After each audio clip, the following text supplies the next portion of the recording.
On the line here on Talk Erie and the Joel Natalie Show is Governor Josh Shapiro of Pennsylvania. Governor, appreciate you coming back to the show. Thank you so much. Great to be with you. Thanks for having me back. All right, I want to jump in on how you spent your weekend, and that is up in Quebec at the Great Lakes St. Lawrence Governors and Premiers Leadership Summit. Tell us a little bit about that. Yeah, I was honored to represent the Commonwealth of Pennsylvania and to join with 8 U.S. governors and 2 Canadian premiers at this important summit where we are literally linked together by the Great Lakes and the St. Lawrence, including, of course, the greatest of the lakes, Lake Erie. And we were there to talk about a number of ways we can collaborate and work together, particularly on economic development. I think this organization provides Pennsylvania and really specifically Erie with an important opportunity to strengthen our ties. All in, this coalition represents about 111 million people and $9.3 trillion in our collective economies. And I was really honored at this meeting that my colleagues from both America and Canada elected me to be the chairman of this important organization. And I would note that I'm the first chairman from Pennsylvania since the great Tom Ridge of Erie. Wow. So it really, really matters, and I think it's going to be good for Erie, and it's going to be an important role to play to strengthen not only the Great Lakes, but our collective economies. Tell us why you put your hand up for this, for leadership, because, again, I know we're significant trading partners with that part of Canada, and certainly, we're kind of that keystone state there. But when you look at it, we have 50 miles of coastline compared to New York or some of the other states, Ohio. Or right? Michigan. Yeah. Sure, yeah. I mean, there's other states with larger coastlines, but I think the Great Lakes are really important and especially important to our economy in Pennsylvania. And listen, Canada is also our largest trading partner as a state. So we export, Pennsylvania is the we here, we export $14 billion worth of Pennsylvania products and materials to Canada. And by the way, we import $14 billion worth of materials and products. We've got a really balanced trade relationship with Canada. About 86% of that comes from Ontario and Quebec. And I'll just give you one example of this. I mean, there are obviously hundreds, but Wabtec locomotives, we had a big announcement on their expansion, I'd say it's about a week or two ago now. They're being manufactured, those locomotives, in Erie, and they're going to support CN Rail, which is in Canada. Canada is also hugely important when it comes to tourism, right? 30% of our international tourists in Pennsylvania, particularly in northwestern Pennsylvania, come from Canada, and that supports about 500,000 Pennsylvania jobs. So, look, these are really, really important relationships, and it's going to be, I think, helpful to the port in Erie, which is a critical, plays a really critical role in trade between U.S. and Canada. We got about nearly 1 million tons of cargo that was handled there last year. I want to see that port be able to grow. So there's a lot of reasons to be enthusiastic about this. Yeah, I wanted to ask you about thoughts about infrastructure when it comes to trade. Again, that port probably could do a lot more business, and I know they're working on it with strategic planning and so on. But even Erie as a hub for all kinds of logistics, and I mean, we kind of envy places like New Stanton, where all of our UPS packages come from in Western PA. Yep. How do we boost just kind of that day in, day out, down and dirty economic development that way? Through conversation. And look, I met directly with the 2 Canadian premiers, Premier Legault and Premier Ford, and spoke specifically about ways Pennsylvania businesses could access their market. I met with a Canadian firm that provides numerous rail cars for our public transit systems, figuring out a way to get more of that into the Commonwealth. And so there are just lots of ways in which we can strengthen the port, create more economic development opportunities. By virtue of me being in this position as chairing this important commission and finding ways to work together with the other governors and premiers. Last question about the Great Lakes collective there. You want to bring this event to Erie in 2027.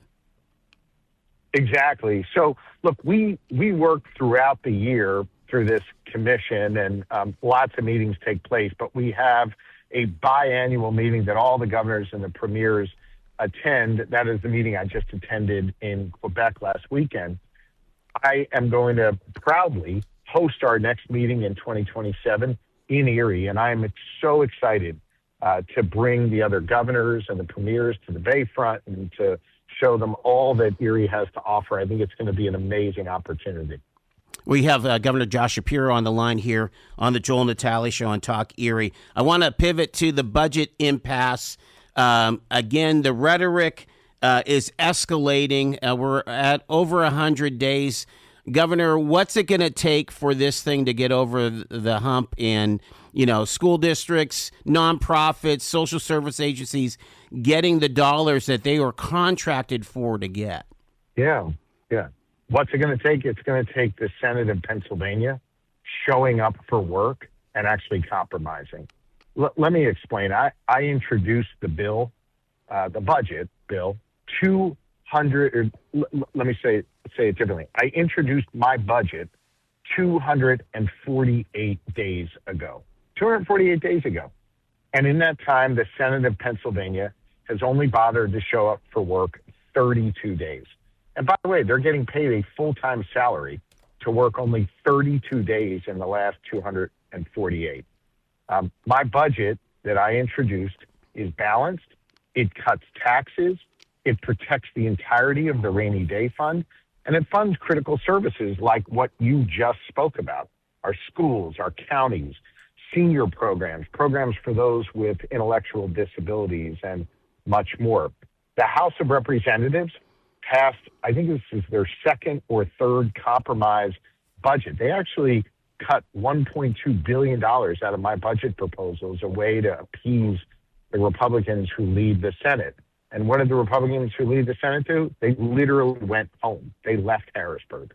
They need to come back, stay in the Capitol until they complete their work. And look, I would just say to the senators out there, you are disrespecting the good people of Pennsylvania when you don't show up for work and do your job. I'm prepared to compromise. I'm prepared to make sure we meet everybody in the middle. I've been able to do that successfully throughout my career and certainly as governor. But it's impossible to do that when the Senate doesn't show up for work. And introduce the budget. I can sign the budget. I can't vote on the budget. The Constitution doesn't let me do that. That sounds like a Seinfeld episode. I could. Right. Oh my God. Yeah, literally. Yeah. Literally. So they honestly, to answer your question directly, the Senate has to show up for work and just do their job. They literally have one job, and it's to pass a budget, and they're getting paid full time to literally not show up for work. And I think that is disrespectful to the people of Pennsylvania. I want to ask you one more question, Governor Shapiro, about energy. There's been a lot of talk about energy. The idea of Microsoft revitalizing 3 Mile Island down by Harrisburg here. There's this whole thing of hydrogen. And the two projects across the Commonwealth, one in Philly, one in Pittsburgh for hydrogen hubs. Funding is at risk from the feds. Give us an update on that. And what's your take? Because you're this all of the above governor here, and we love our natural gas here in Pennsylvania. But give us an idea on some of these renewables and some of the funding that way. Sure. Look, you and I have talked about this before. I'm an all of the above energy governor, meaning we've got to use all sources of energy. And I think if we produce more energy, we create more independence, more freedom, and more economic opportunity. I am very proud that right now in Pennsylvania, we produce more energy than ever before. So on my watch, we've expanded energy production. We're producing more than ever before. I'm proud of that fact. When it comes to hydrogen, which you asked about in your question, I was really proud to announce that Pennsylvania was the only state in the entire nation to be awarded 2 regional clean hydrogen hubs back in October of 2023. And I worked closely for the past 2 years with organized labor, with industry and other state partners to be able to put both of those clean hydrogen hubs in a position to succeed. I would note that back in, I think it was July, Senator McCormick invited me, and I attended, invited President Trump to join him in Pittsburgh for a summit about energy. And it was there that the president said he supports the development of new sources of energy in Pennsylvania, actually going so far as to tout the very projects that his administration is now slated to decimate by defunding these 2 hydrogen hubs. I mean, if these rumors are true and they're really going to get rid of these hydrogen hubs, that is going to mean we're going to lose tens of thousands of building trades jobs across Pennsylvania. It's going to be harder for us to generate more energy, cleaner energy, and he is going to slow down our economy. I don't know why the president would want to do that, particularly after touting these projects. So I'm working with his administration and other interested parties to try and protect these hydrogen hubs. I was really shocked that, these rumors are starting to spill out of the administration that they're going to cut it. That'd be really devastating to our workers and really devastating to our energy dominant position. Do you feel like we can, get some of the results of your energy policy to the consumer, in their electric bill? I mean, that's really what people are concerned about, is that their electric bills are getting so high, plus the demand from AI and all the things that are coming on the pike here. That there's a lot of concern out there. Yeah, I understand the concern. So let's talk about both sides of that question, right? First, on the rates, those electric rates are actually set by this conglomerate called PJM. Mm-hmm. They're the ones who set the rates. I actually sued PJM last year to try and stop them from imposing a rate hike next year on Pennsylvania consumers. And I won. And we are going to save collectively about $20 billion in what would have been significant rate hikes on Pennsylvanians. So proud of that work. I'm also exploring whether or not PJM needs to change. They actually do need to change, but how they're going to change their practices to be able to stop these rate hikes. So that's sort of the first part of your question. The second part of your question, as it relates to AI, look, we have got to beat China when it comes to AI dominance. And the way you beat China is by building out your capacity of data centers here in the United States, and some of them here in Pennsylvania. And these AI data centers require a significant amount of power. Now, from my vantage point, we can't just have them suck all the power out of the grid, because that is going to make it harder for, you and your home or you and your small business to be able to have the power you need. So what we're focused on is turning on new energy sources so that we're not straining the grid and we're not forcing you, the consumer, to see higher prices.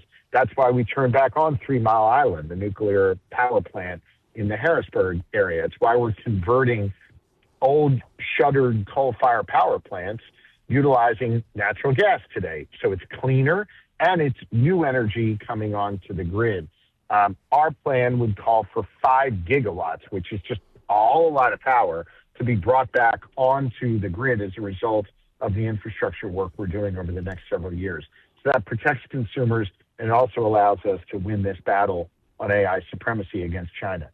We're going to leave it there. Governor Josh Shapiro, thank you so much for checking in with us here at Talk Erie, sir. Great to be with you. Thanks.